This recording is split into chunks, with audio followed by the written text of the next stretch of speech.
महाराज जी, राजनीति को लेकर के क्या विचार है? कब से आप इसमें, आपका कैसे इंटरेस्ट आया और आगे क्या योजना है इसको लेके? देखिए, आपने जो सवाल किया है कि राजनीति को लेकर का आपकी क्या योजना है, कब से आपका इसमें इंटरेस्ट बढ़ा और कब से आप आगे बढ़े। मैं कुश्ती लड़ता था, तो कुश्ती लड़ने के नाते अक्सर कुश्ती जहाँ आयोजन होता था वहाँ जाया आया करता था। एक जगह आयोजन चल रहा था, तो उसमें जब मैं गया तो किसी ने कहा कि जो है यहाँ वही कुश्ती में भाग लेंगे जो किसी न किसी विद्यालय के अंतर्गत होंगे। तो हमने कहा कि भाई हम फला, तो बोले कि वहाँ कुश्ती का कोई वो नहीं है, संस्कृत स्कूल का किसी इंग्लिश माध्यम स्कूल में एडमिशन के द्वारा। तो मैं तत्काल में साकेत महाविद्यालय में एडमिशन कराया और एडमिशन करा के और कुश्ती हम कई मंडलों में लड़ने गए, कई स्टेट में भी लड़ने गए। उसी बीच में कॉलेज आने जाने के नाते तमाम बच्चों की समस्या सामने आता था कि महाराज जी फीस कराना है, महाराज जी फीस कम हो जाए, महाराज जी ये सुविधा हमको मिल जाए। तो इसको लेकर जब हम टीचरों से, प्रोफेसरों से बात करना प्रारंभ किया तो थोड़ा सा उन्होंने सुनना कम पसंद किया। तो मैंने कुछ लोगों से चर्चा किया कि ये जो बच्चे की सुनवाई हो जा रही हमारे बोलने पे नहीं होता, तो ये हुआ कि जो है ये सब छात्र नेता है। तो हमने कहा भैया छात्र नेता कैसे बनते हैं? उन्होंने कहा कि चुनाव जो लड़ते हैं वो छात्र नेता बनते हैं। तो फिर हम कहा उसके लिए क्या करना पड़ता है? उसने कहा पोस्टर बैनर। तो उस समय में वही चलता था, जो है पेंटिंग करके दीवालों पे जो है वो बोरे पे लिख कर, प्लास्टिक वाले बोरे पे बैनर चलता था, लिख कर नाम जो है। तो मैं तत्काल जो है फिर ऐसी योजना बनाई और तीसरे चौथे दिन से हमारी सुनवाई होने लग गई। तो लगा कि वाह क्या बात है, लोगों की कल्याणकारी हम सिद्ध हो सकते हैं, वो इस माध्यम से सिद्ध हो सकते हैं। तब फिर थोड़ा सा छात्र राजनीति में रुचि बढ़ी और छात्र राजनीति में रुचि बढ़ने के नाते हम बच्चों के लिए लड़ते थे, संघर्ष करते थे। और वो जो अपने गरीब बच्चे होते थे उनका कैसे पढ़ाई निःशुल्क हो सके, कैसे उनको लाभ मिल सके, इसके लिए लड़ते संघर्ष करने के नाते राजनीति में एक अपना पैठ हो गई। छात्र राजनीति के नाते उसमें एंट्री हुई हमारी। रही चुनाव लड़ने और ना लड़ने का और भविष्य में राजनीति करने ना करने का, देखिए हम साधु हैं, साधु का काम है सेवा। सेवा निष्काम हो तो अच्छा होता है। तो मेरा भाव निष्काम है कि भारत की सनातनी, भारत हिंदू राष्ट्र बने, हर व्यक्ति को चिकित्सा, शिक्षा, रोजी रोजगार मिले, दबे कुचले शोषित वंचित को कोई प्रताड़ित न करे, परेशान न करे, गुंडे माफिया बिल में रहें या तो ऊपर जाएं। ऐसी योजना के अंतर्गत कार्य और काम करने के नाते थोड़ा सा राजनीति में हम आगे थोड़ा सा करते हैं। और साधु अगर राजनीति में आते हैं तो बहुत सुंदर है। यहाँ तो सदगृहस्थ राजनीति में आते हैं तो एक बीवी, 4 बच्चे, व्यवस्था ठीक करना, बढ़ाना। लेकिन अगर संत आते हैं तो संत के लिए सब बराबर है, साधु सबको लेके चलता है, साधु सबके लिए कल्याणकारी सिद्ध हो सकता है। तो संतों को राजनीति क्षेत्र मेरा यही सवाल अगला था। हस्तक्षेप रखना चाहिए, आना चाहिए, जिससे समाज में नैतिकता, समाज में सामाजिकता, समाज में स्वच्छता। मेरी बात को कोई नेता अन्यथा नहीं लेंगे और सनातनी तो नहीं ही लेंगे, लेंगे भी तो कोई दिक्कत नहीं है। आप सर्वे कराओ, अपराधी तमाम अपराध अंगूठा टेक कहां पहुंचता है? 50% सदन में। सलूट कौन मारता है? रातों दिन कमर तोड़कर एक करके पढ़ा लिखा व्यक्ति, एक भी अपराध नहीं, एक भी मुकदमा नहीं, उसको सलूट मारना पड़ता है। जिसको वह अधिकारी जेल में बंद किया होगा, सोटा मारा होगा, वो मिनिस्टर हो जाता है, उसको सलूट मारना पड़ता है। ये क्राइटेरिया खत्म होना चाहिए एकदम। पढ़ा लिखा व्यक्ति सदन में पहुंचे, जो अपराधी ना हो, स्वच्छ छवि का हो, वो सदन में, संसद में पहुंचे, विधानसभा में पहुंचे, उससे समाज की व्यवस्था और अच्छा होगा। ऐसे लोग पहुंचना चाहिए। हम इसके पक्षधर हैं। इसके नाते हमारी बात से आपके इस वीडियो के माध्यम से तमाम लोग को तकलीफ होगी, कोई दिक्कत नहीं है, हो, हमको कोई गम नहीं है, तकलीफ नहीं है और हो, लेकिन ऐसे व्यक्ति को सदन में पहुंचना चाहिए, पढ़ा लिखा, ईमानदार, जिसकी नियत और नीति अच्छी हो, जो संस्कारवान हो, चरित्रवान हो, चोर नहीं हो, लुटेरा ना हो, डाकू ना हो, अपराधी ना हो, व्यभिचारी ना हो। 50% इतना करप्ट व्यक्ति वहां पहुंचता हो, उसको एक रातों दिन एक करके पढ़ा लिखा व्यक्ति को सलूट मारना पड़ता हो, सुनना पड़ता हो, तो आंख से आंसू आ जाता है हमको। बाकी किसको क्या होता है ये नहीं मैं कह सकता हूं। इसके नाते ऐसे व्यक्ति को राजनीति में जाना चाहिए, संतों को आना चाहिए। धर्म देखिए क्या है कि भजन पूजा पाठ के साथ साथ लोगों को कल्याणकारी नीति से जोड़ना, कल्याणकारी योजना की लाभ मिले, लोगों को और भी सुख सुविधा लाभ सरकार के द्वारा उपलब्ध कराए जा सके, इसके नाते 2 पद पर ही उनकी सुनवाई है, या तो IAS PCS हो या तो राजनेता हो, क्योंकि अफसरशाही या तो लोकतंत्र का राजा, लोकतंत्र का राजा मतलब सांसद, विधायक, MP, MLA, तभी सुनवाई होती है। तो हम नौकर भगवान के हैं, हम सरकार के नौकर नहीं हो सकते। टैलेंट है, हम लोग BA में LLB हैं, चाहते थे किसी सरकारी पद पे बैठ सकते थे, नौकरी कर सकते थे, भगवान ने उतनी ज्ञान बुद्धि दिया था, लेकिन हम चाकर हो गए हनुमान जी के, राम जी तक पहुंच नहीं है, तो हम नौकर हो गए हनुमान जी का। तो हनुमान जी की एक जगह जब नौकरी कर लिए हैं तो यहां हम इस्तीफा दे नहीं सकते हैं।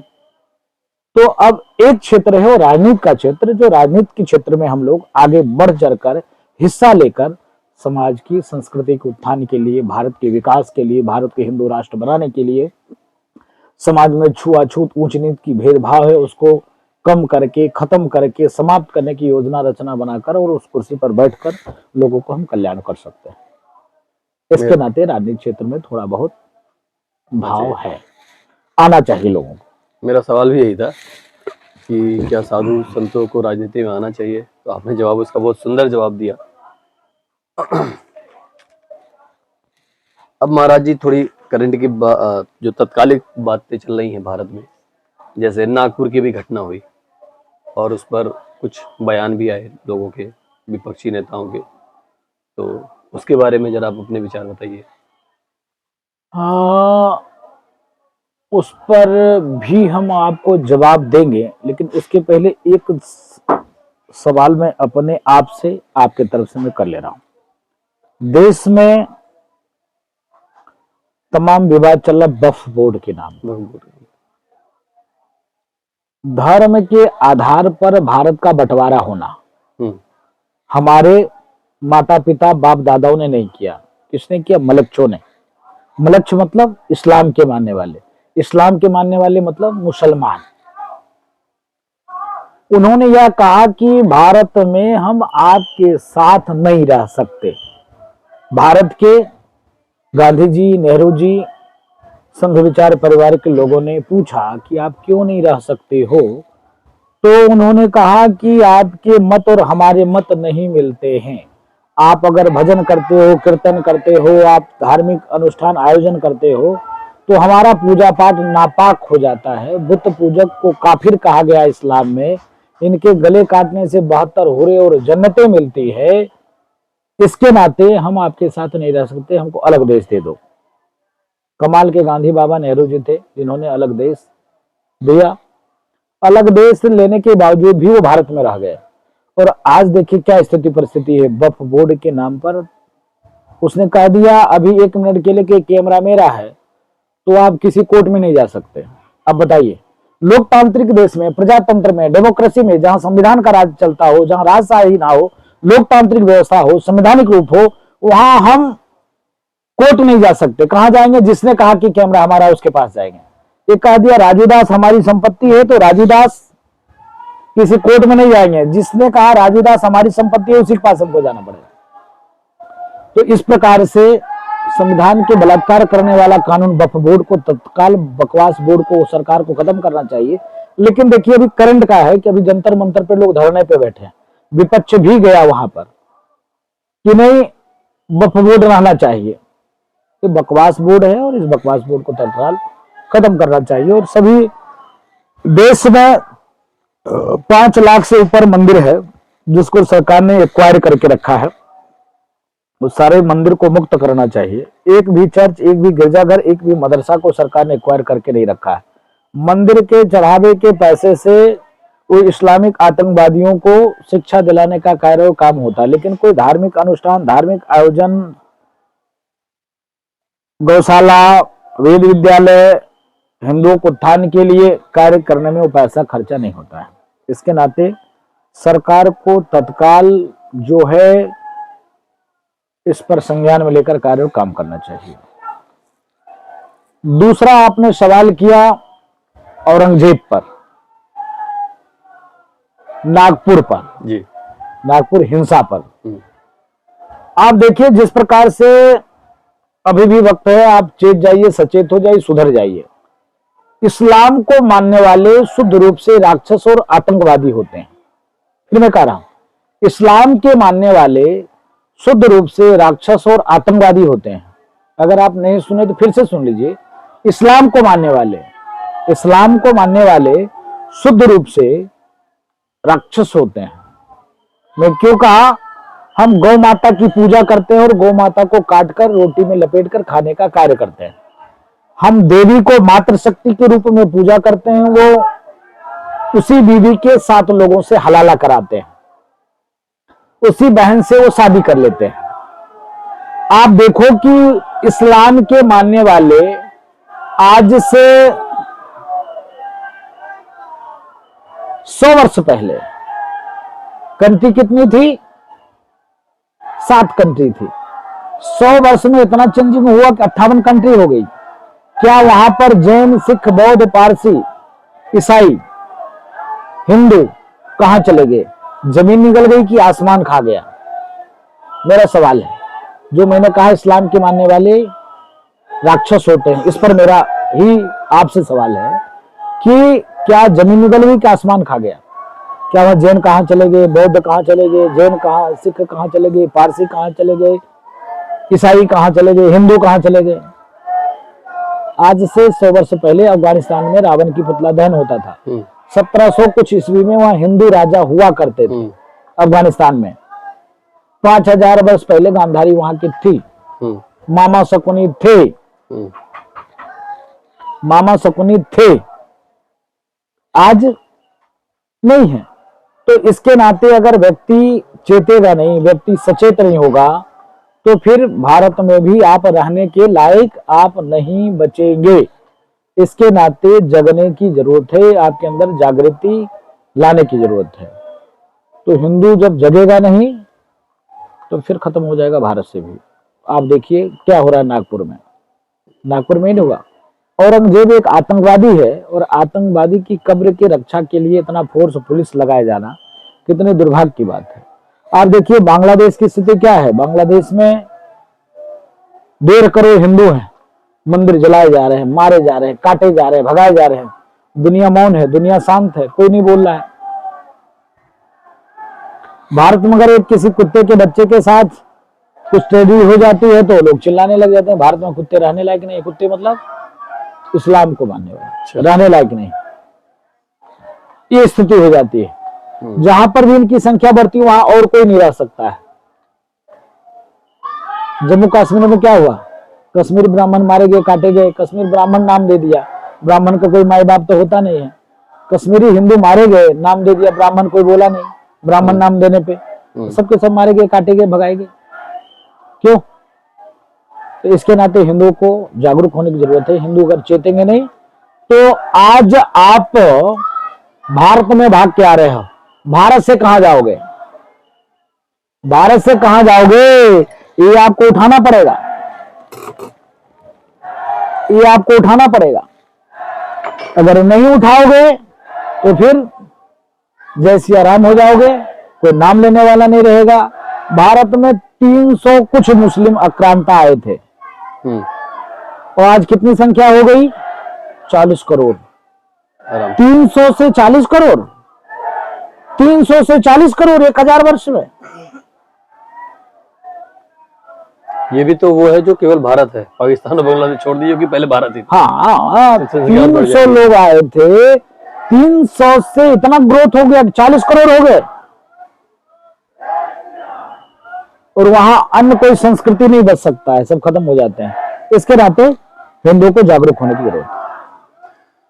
तो महाराज, हिंदुत्व के नाम पे कई बार बीजेपी की खुद सरकार बनी नहीं, इसके पहले के जब चुनाव हुए, और हिंदुत्व के नाम पे कई बार खुद के अपने हिंदू ही भड़कने लगते हैं। कोई बात नहीं है। आज आभार करते हैं देश के यशस्वी प्रधानमंत्री मोदी जी का, उत्तर प्रदेश के यशस्वी मुख्यमंत्री योगी आदित्यनाथ जी महाराज का। भूतो न भविष्यति।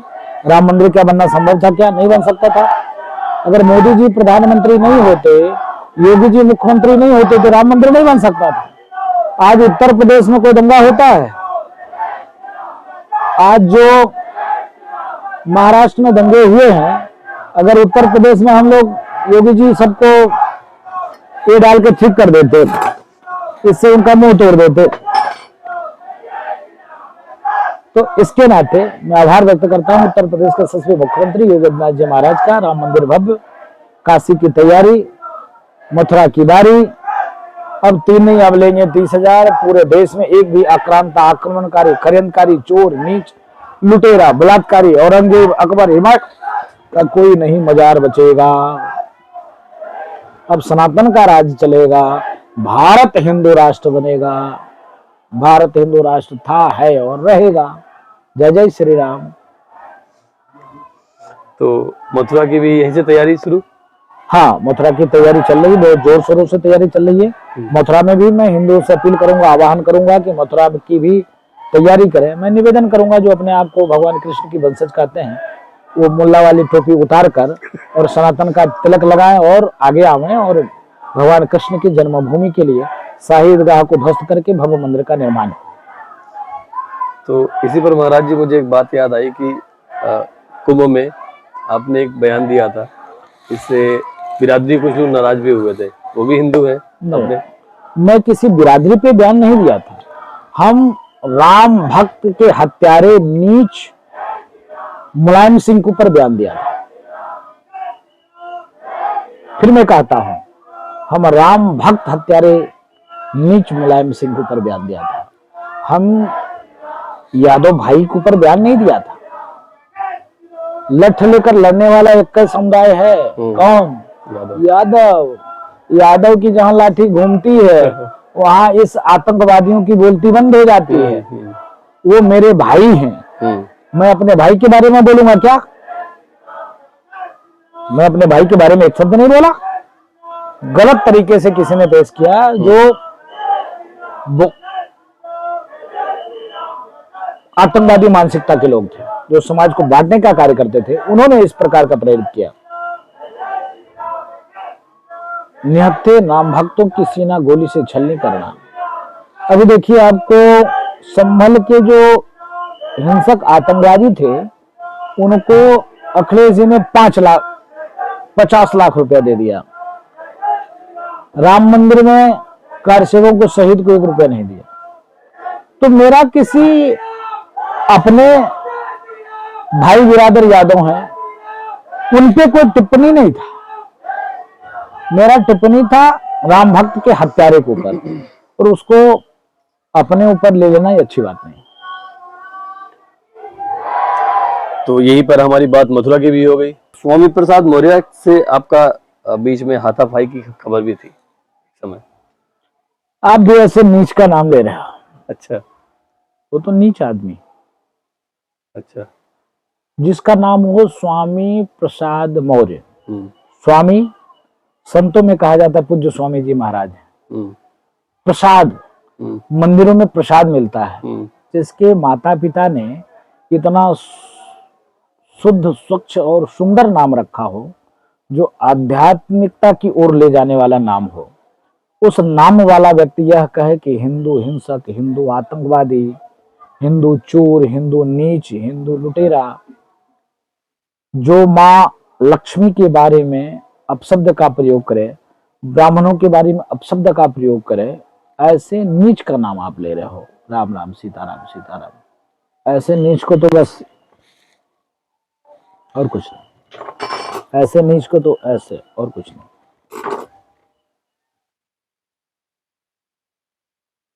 जो सनातन का विरोधी हो, राजू दास का विरोधी, जो सनातन पे टिप्पणी करेगा उसको राजू दास जहन्नुम में घुस के मारेंगे, क्योंकि हम नागा साधु हैं। सनातन की रक्षा के लिए जगत गुरु रामानंदाचार्य भगवान ने वैष्णव परंपरा का निर्माण किया, और वैष्णव परंपरा में हम नागा साधु हैं। सनातन की रक्षा के लिए फौज है, ये मिलिट्री है। हम जब सेना है तो सेना का काम है सनातन की रक्षा। तो स्वामी जैसे आतंकवादियों का मुंहतोड़ जवाब देना, ठीक से कुटाई किया था, अच्छे से कुटाई किया था। अच्छा, हाँ, किया था का मतलब? अब कुटाई किया था आप तो मतलब, पहले पहलवान भी रहे हैं। हाँ, कुटाई का आप समझ जाइए कि हम अच्छा। लोग मल्ल युद्ध वाले पहलवान रहे हैं। हम लोग एक हाथ में माला रखते हैं, एक हाथ में भाला भी रखते हैं, एक हाथ में हनुमान जी का गदा भी रखते हैं। दोबारा कभी आपके सामने आने से तो जरूर खत्म हो गया वो।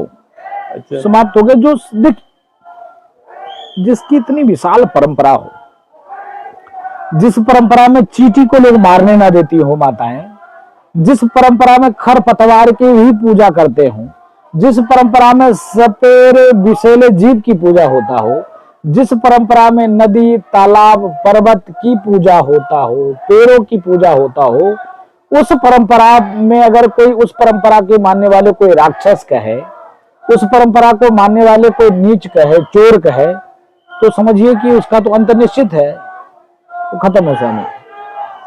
तो ये थे हमारे साथ महाराज राजू दास जी, और इनसे हमने देखा और काफी कुछ जाना सनातन धर्म के बारे में, सनातन परंपरा के बारे में।